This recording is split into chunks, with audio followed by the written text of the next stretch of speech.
Now that Mars has gone direct in Cancer, we have 1 week to get ready for Venus retrograde. Venus will be retrograde from March 1st until April 12th. This is what you want to do to get ready. If you don't see this before then, it's okay. But ideally, get relationship issues out on the table now. If you've lost the spark in your relationship, especially, and it's just feeling kind of dull and no longer exciting, this Venus retrograde, especially the portion during March, is really good for reclaiming that spark. That's a big theme. When Venus retrograde comes around and things are feeling really pressing and all the issues feel like they're at catastrophic levels, which they're probably not. Maybe they are, I don't know. You'll already have the conversation open and you're already working on it. But Venus retrograde can be an incredible time to fix issues in relationships. It's not just the end of relationships. It's more about fixing and deepening connections. I will say though that because Venus will be retrograde in Pisces this time, that is more of a relationship ending kind of feeling.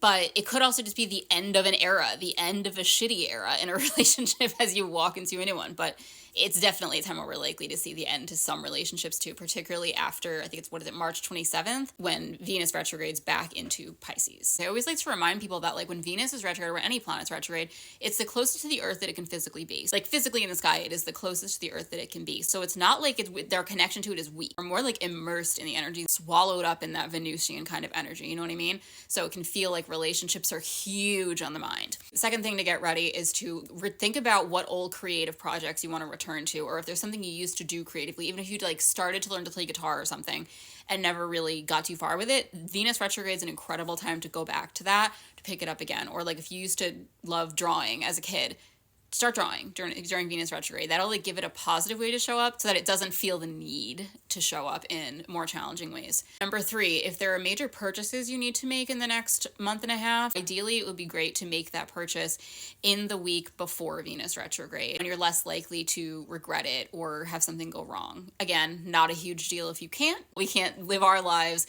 around things like Venus retrograde. And I honestly think a lot of the fear-mongery things about doing things while stuff is retrograde it's kind of overblown. There are so many things that are incredibly successful that were released during retrogrades. Also in this next week, think about how you might want to make some gentle, non-permanent aesthetic changes. Venus retrograde can be a really good time to bring out your old clothes, try to wear things in different ways, style your hair differently. Not the ideal time to make a big change, like a crazy haircut or changing your hair color drastically. If you want to, I think you should do whatever the fuck you want to do, honestly. But generally, it's not advisable because you might end up feeling differently about it later on once Venus has gone direct, or maybe it will just not turn out the way that you had expected.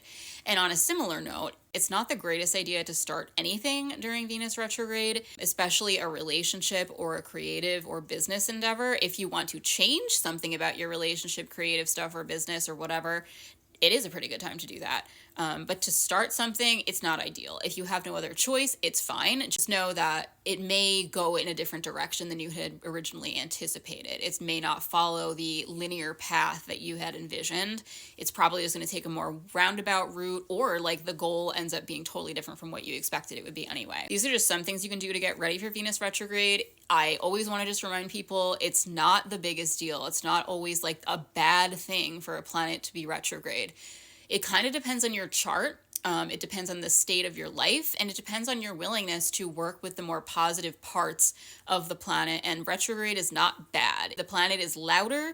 We are deepening things related to that planet and the signs that it's in, and things in the area of life where Venus will be retrograde, and the houses in your chart ruled by Venus as well. Those things may just be a little messier, or you're rethinking certain things, or just something's not quite harmonizing. We've been through it a million times. Venus goes retrograde every 18 months, so not a big deal. But yeah, I'll have horoscopes up on Substack pretty soon for this Venus retrograde, as well as horoscopes for the month ahead too in March. Wishing you lots of luck on this retrograde.